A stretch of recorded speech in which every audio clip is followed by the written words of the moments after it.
আহমদুল্লাহ যে শুধু ওয়াজে বক্তব্য করে আর তার বিভিন্ন পেজ থেকে সে কি করে মানুষের কাছ থেকে খয়রাত করে বেড়ায়, খয়রাত করে মূলত চলে।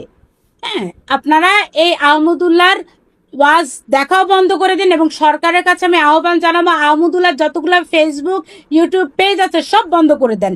সে একটা ইউটিউবার, সে ফেসবুকে এই ওয়াজ দিয়ে সে টাকা রোজগার করে, কোনো হুজুরই না। একটা হুজুর কখনো টিকার বিরুদ্ধে বলতে পারে না। আজকে সে কি বলেছে, বলেছে যে যদি শরিয়া আইন প্রতিষ্ঠিত করা যায় তাহলে আর কোনো হবে না। এটা আবার কি ধরনের কথা? 7 বছর শরিয়া আইন বলতে কি বুঝান আপনারা? 7 বছর একটা বাচ্চা কেমন বোরকা পরবে? আমাদের বর্তমানে বাংলাদেশে আমাদের প্রতিবেশী একটা রাষ্ট্র আছে আফগানিস্তান, যে আফগানিস্তানের ধর্মান্ধরা শরিয়া আইন কায়েম করেছে। তাদের দেশের শরিয়া আইন কি? তাদের দেশের শরিয়া আইন হলো যে পুরুষরা মহিলাদেরকে হাড় না ভাঙা পর্যন্ত মারতে থাকবে। এই হলো তাদের দেশের শরিয়া আইন। তারপরে তারা কি করছে? তারা তাদের ছোট ছোট মেয়েদেরকে বিক্রি করে দিচ্ছে। বিবিসির নিউজ, আমার কোনো করা নিউজ না। ছোট 7-8 বছরের বাচ্চা মেয়েকে বিক্রি করে দিচ্ছে 50-60 বছরের বুড়ার কাছে। এই যে বিক্রি করে দিল, তাহলে এটা না? এটাও তো এক ধরনের ক্রাইম।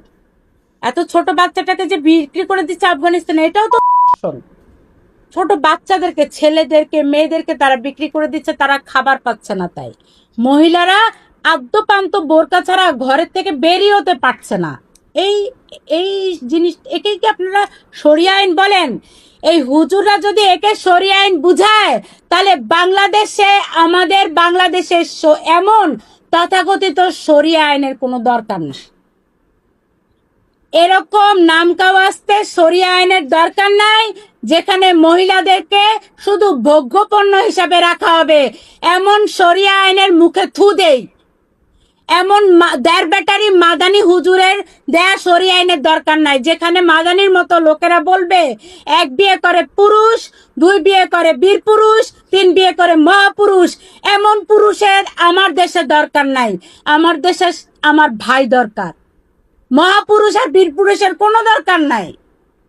আমরা ছোটবেলায় রবীন্দ্রনাথের কবিতায় পড়েছিলাম, বীর পুরুষ সে যে তার মা সহ পুরো জাতিকে বাঁচায়। আর এখন এই দেড় ব্যাটারি মাদানির হুজুরদের কথা মতো বীর পুরুষ হলো সে যে খালি বিয়ে করে। আমাদের তো দরকার নাই। নারীদেরকে যেই আইন ভোগ্যপণ্য বানায়, এমন আইন দরকার নাই।